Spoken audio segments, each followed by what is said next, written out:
Hello my social media family friends. Expert बताते हैं कि हमें अपने सेविंग्स का 10% इन्वेस्टमेंट गोल्ड में भी करना चाहिए, क्योंकि पूरी दुनिया में सेविंग्स को इन्वेस्ट करने के 4 ही ऑप्शंस होते हैं। पहला है गोल्ड, दूसरा है रियल एस्टेट, तीसरा है डेट और चौथा है शेयर मार्केट। आज की वीडियो में हम जानेंगे कि गोल्ड में इन्वेस्टमेंट कैसे कर सकते हैं।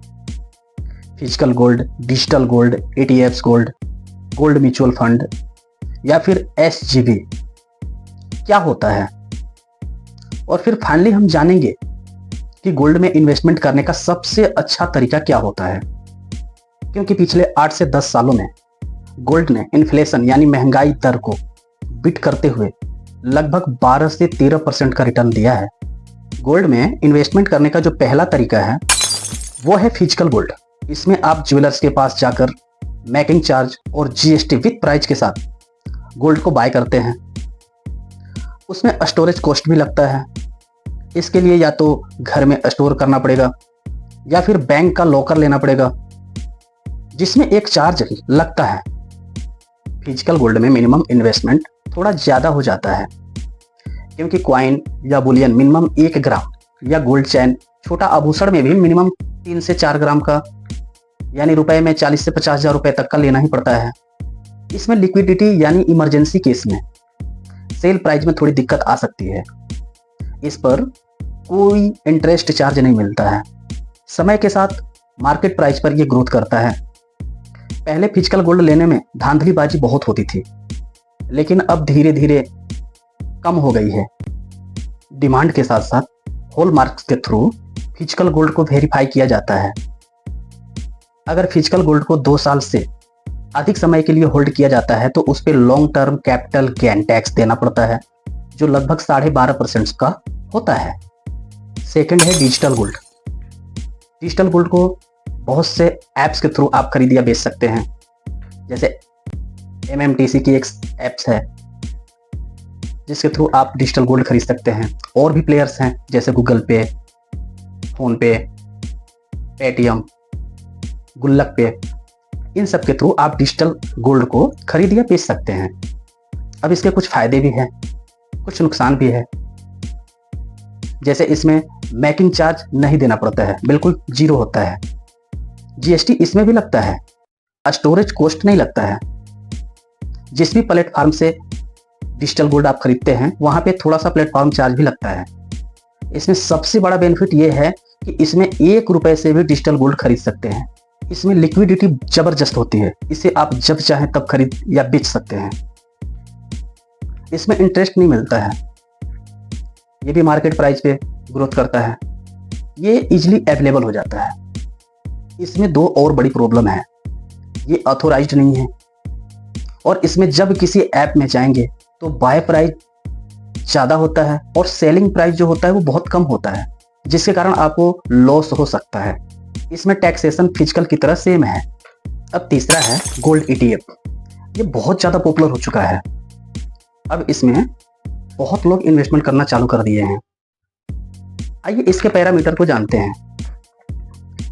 इसमें कोई मेकिंग चार्ज, कोई रख रखाव चार्ज नहीं लगता है। इसमें 50 रुपए से लेकर 100 रुपए तक का भी इन्वेस्टमेंट शुरू कर सकते हैं। इसमें ETF गोल्ड परचेज करता है या गोल्ड बनाने वाली मैन्युफैक्चरिंग कंपनी से गोल्ड शेयर प्राइस परचेज करता है। लिक्विडिटी इसमें ज़बरदस्त होती है। इसको जब चाहे तब स्टॉक मार्केट में खरीद या बेच सकते हैं। इसमें भी इंटरेस्ट वगैरह नहीं मिलता है। यह हाई रेगुलेटेड है क्योंकि स्टॉक मार्केट के थ्रू है। इसमें चार्ज के रूप में महीने या साल का एक छोटा सा एक्सपेंस रेशियो देना पड़ता है, जो बहुत ही कम होता है। टैक्सेशन की क्रिया में 1 साल से कम अगर होल्ड करते हैं तो short term capital gain tax देना पड़ता है। अगर 1 साल से ज़्यादा होल्ड करते हैं तो इस पे long term capital gain tax देना पड़ता है। चौथे नंबर पे है गोल्ड का म्यूचुअल फंड।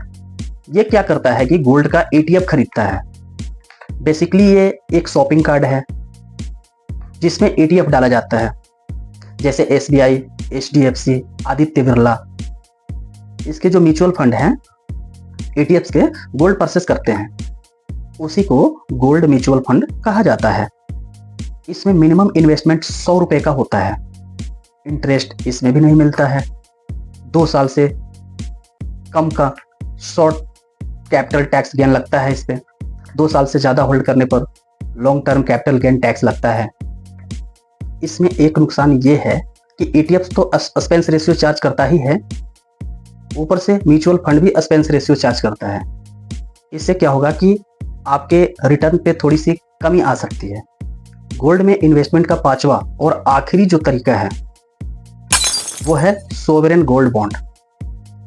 ये सरकार की स्कीम है जिसमें सरकार आपसे ये कहती है कि आपके पास जो भी पैसे हैं वो आप हमें दे दीजिए, इसके बदले में आज की प्राइस रेट पे हम आपको सोवरेन गोल्ड बॉन्ड देंगे। 8 साल बाद गोल्ड का मार्केट प्राइस जो होगा उस रेट पर आपको उसका प्राइस रिफंड कर दिया जाएगा। इसके साथ साथ सरकार ने यह भी कहा कि हम हर साल आपको 2.5% का इस पे इंटरेस्ट भी देंगे। यानी समय के साथ साथ गोल्ड का रेट भी बढ़ा और हर साल हमें एनुअल इंटरेस्ट भी मिला।